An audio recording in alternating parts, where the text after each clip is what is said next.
प्रेम से बोले बाबा भोलेनाथ की जय, मैया पार्वती की जय, गौरी पुत्र गणेश की जय। हर हर महादेव, हर हर महादेव। चलो आए बहुत सुंदर हम अपना शिव गुरु के ये भजन अगर दीदी सुनबे तो आँख से आंसू आबि जाए। एहि संसार में देखियो भगवान के घर जैसे एहन सुंदर कर्म करी और एहन सुंदर से अपना जीवन के सजाबी जे परमात्मा हमरा अहाँ के परीक्षा ले से हम अहाँ डरी नहीं। बड़ा सुंदर भजन देखियो कतेक नीक छे, नीक लगा तो कमेंट में जरूर बताएब। कैसे जायब गुरु के नगरिया हो, हमरा जात डरवा लागे। कैसे जायब गुरु के नगरिया हो, हमरा जात डरवा लागे।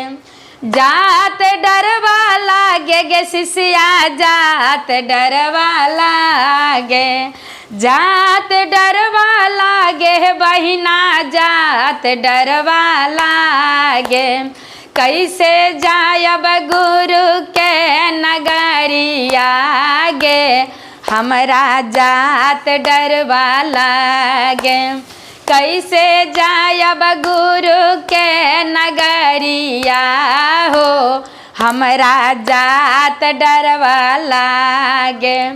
अपना ससुर जी के ससुर ना समझले, अपना ही ससुर जी के ससुर ना समझले।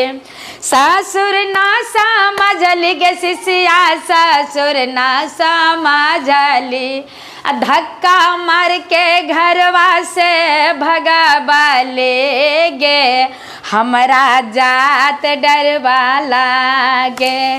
धक्का से घरवा से भगवाली गे, हमरा जात डरवा लागे। देखी दीदी एहि संसार में शिष्या दीदी कने छथिन जब बुढ़ापा आबै छै जे भगवान आप तो हमरा अहाँ के चरण में जाय के छन, लेकिन हमरा ई याद आबैया हम अपना ससुर के घर से धक्का मार के कोना भगेलियन। तैसे अब हमरा डर लगैया जे हम अहाँ के घर जेबै तो अहाँ हमरा कर्म के फल भगवान जेहने हम केने रहबै तेहने अहाँ परमात्मा देबै ना।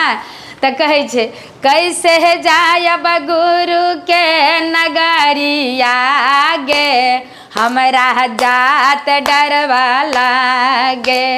कैसे जायब गुरु के नगरिया हो, हमरा जात डरवा लागे। जात डरवा लागे गे शिष्या, जात डरवा लागे। जात डरवा लागे बहिना, जात डरवा लागे। कैसे जायब गुरु के नगरिया हो, हमरा जात डरवा लागे। अपना ही सासू जी के सासू ना समझले, अपना ही सासू जी के सासू ना समझले।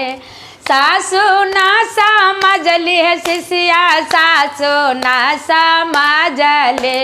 सुतल में गोरवा दबली गे, हमरा जात डरवा लागे।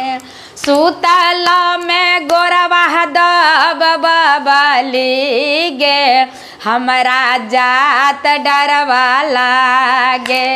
कैसे जायब गुरु के नगरिया हो, हमरा जात डरवा लागे।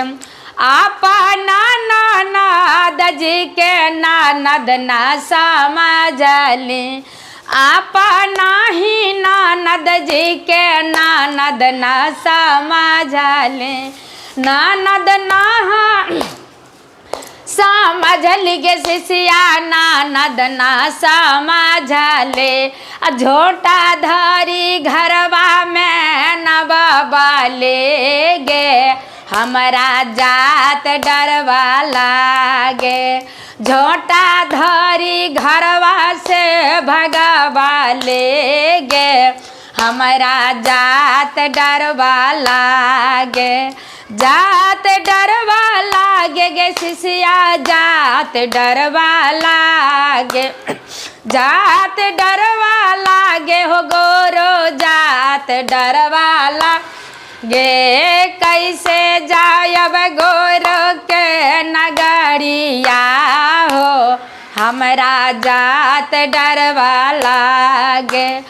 अपना ही देवर जे के देवर ना समझले, अपना ही देवर जी के देवर ना समझले, देवर ना समझली गे शिष्या देवर ना समझले।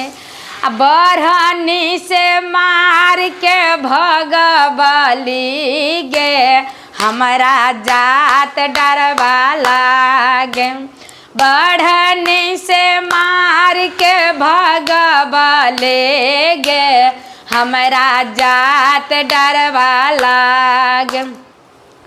पहिला में दायन मंगली दूसरा में चराचा, पहिला में दायन मंगली दोसरा में चराचा, तीसरा में नामन पर नामिया।